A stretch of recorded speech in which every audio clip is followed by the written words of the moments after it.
வாயில வச்சு கடிச்சா எலும்பு தனியா சதை தனியா பிரிஞ்சு அப்படியே லபக்குன்னு வலிக்கிட்டு போகணும். அப்படி இருக்கணும். ஒரு ரொட்டி துண்டை எடுத்து அது கூட இதை வச்சு சாப்பிட்டா ஆஹா! சமையல் ரெசிபிஸ் ஆட்டுக்கால் பாயா ரெடியா?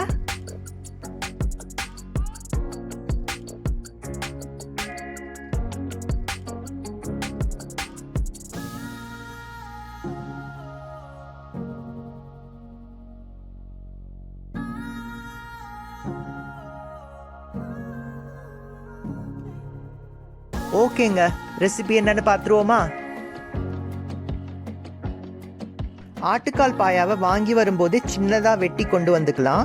நான் இங்கே ஒவ்வொரு பாயாவையும் 3 துண்டாக வெட்டி வாங்கி வந்திருக்கேன்.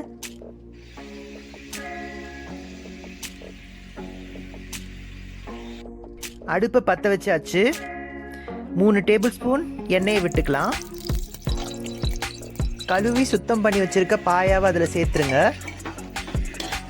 ஒருவேளை உங்களுக்கு பாயா சாப்பிடும்போது அந்த எலும்பை கடிச்சு அதில் வர ஜூஸை உறிஞ்சு சாப்பிடணும்னு ஆசைப்பட்டீங்கன்னா பாயாவை முழுசாவே வாங்கி வந்துக்கலாம். பெரிய குக்கரில் வச்சு சமைச்சிக்க வேண்டியது தான். 2 வெங்காயம் தோல் உரிச்சு வெட்டி வச்சுக்கோங்க. அடுத்து தக்காளி, சிறுசாக இருந்தால் 4, மீடியம் சைஸாக இருந்தால் 3 போதும். அதையும் கழுவி வெட்டி வச்சுக்கலாம். வெங்காயத்தை மிக்சியில் போட்டு நல்லா அரைச்சிக்கலாம்.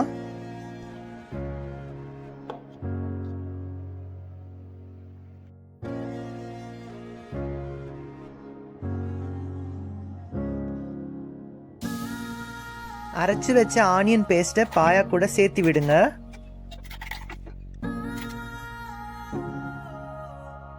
ரீசெண்டாக நோம்பு கஞ்சி வீடியோ போட்டிருந்தேன், பார்த்தீங்களா? ரொம்ப பேருக்கு பிடிச்சிருந்தது. கண்டிப்பாக பாருங்க.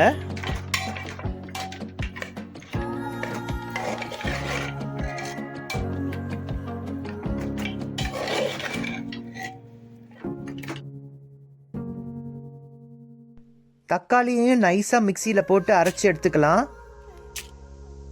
அதையும் பாயால் சேர்த்திக்க வேண்டியது தான்.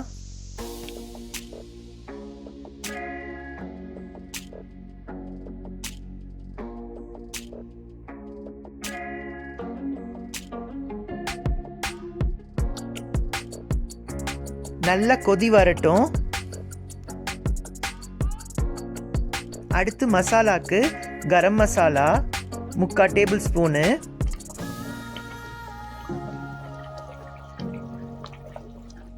மிளகாய்த்தூள் ஒரு 1/2 டீஸ்பூனு,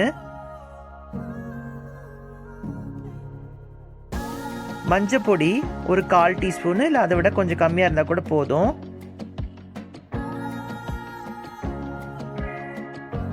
கொஞ்சமாக உப்பு தேவைக்கேற்ப.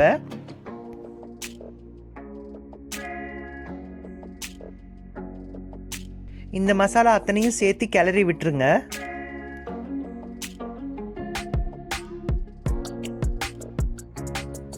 குழந்தைகள்ல இருந்து வயசானவங்க வரைக்கும் எல்லாமே இதை சாப்பிடலாம். எலும்பு தேய்மானம் பிரச்சனை இருக்கிறவங்களுக்கு கண்டிப்பா இதை கொடுங்க. கொஞ்சமா இஞ்சி பூண்டு பேஸ்ட் ஒரு 1/2 டேபிள் ஸ்பூன் போதும். அதையும் இதுல சேர்த்திக்கங்க. என்ன வியூவர்ஸ், வியூஸ்லாம் பலமாக தான் போயிட்டு இருக்கு. ஆனால் சப்ஸ்கிரைப் பட்டன் தான் ப்ரெஸ் பண்ண மாட்டேங்கிறீங்க. சப்போர்ட் கிடைச்சாதான் சேனல் வளரும். அதனால உங்கள் ஒவ்வொரு சப்ஸ்கிரிப்ஷனும் எங்கள் சேனலுக்கு உதவி. பிடிச்சிருந்தா சப்ஸ்கிரைப் பட்டன் ப்ரெஸ் பண்ண மறந்துடாதீங்க. பெல் பட்டனையும் ப்ரெஸ் பண்ணிட்டா நோட்டிஃபிகேஷன் மூலமாக புது வீடியோஸை உடனுக்குடனே பார்த்துக்கலாம். ஃப்ரெஷ் புதினா இலை ஒரு கைப்பிடி இருந்தால் போதும். அதையும் இதில் சேர்த்திக்கலாம்.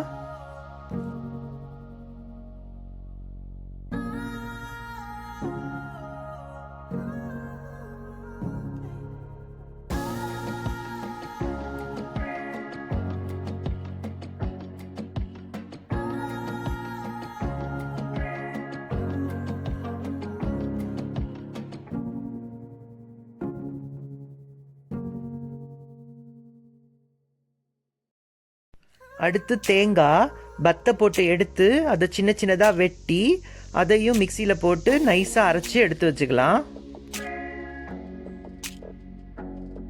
இந்த பாயாவோட ஹைலைட்டே இந்த தேங்காய் அரைச்சி போடுறது தான்.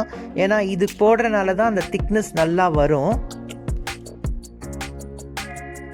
வளர்கிற குழந்தைகளுக்கு கண்டிப்பாக கொடுத்து பழக்கி விட்டுருங்க. ஏன்னா இது நல்ல ப்ரோட்டீன் ரிச் ஃபுட்டும் கூட.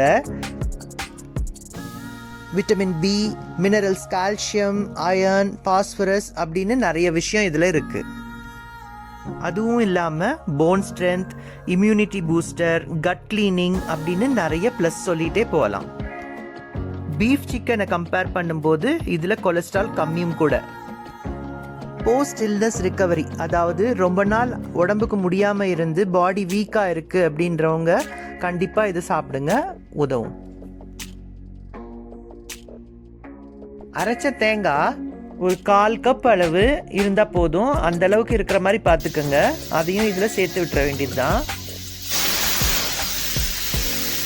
குக்கர் விசில் அடிக்குது பாருங்க. அவ்வளோதாங்க. 7லேருந்து 8 விசில் கொடுத்து குக்கரை ஆஃப் பண்ண வேண்டியது தான். பாயா கம கமன்னு மணக்கும்.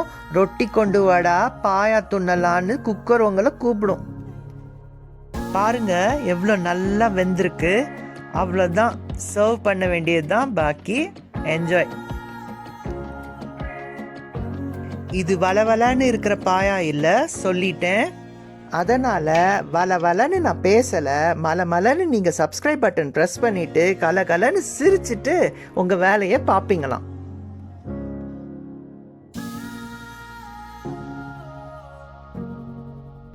கிச்சனுக்குள்ளார போயிட்டு வர்றதுக்குள்ளார காலி ஆகிடும். எலும்பு தான் கிடைக்கும், பார்த்துக்கோங்க. அவ்வளோ சூப்பரான ரெசிபி. அதிகமாக வளவளப்பு பிடிக்காதுன்னு சொல்கிறவங்க கூட இதை விரும்பி சாப்பிடுவாங்க.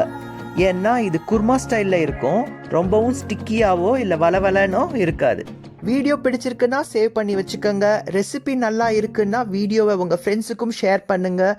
இன்னொரு வீடியோவில் சீக்கிரமாக பார்ப்போம். பாய்.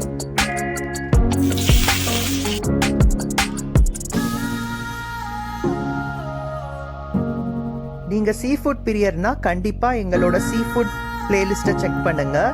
ஃபிஷ் ஃப்ரை, ப்ரான் 65ன்னு நல்ல நல்ல ஐட்டங்கள்லாம் அப்லோட் பண்ணியிருக்கோம். சிக்கனில் கூட கோலாபுரி சிக்கன்னு மராத்தி ஸ்டைல் ரெசிபி இருக்குது. கண்டிப்பாக செக் பண்ணி பாருங்கள்.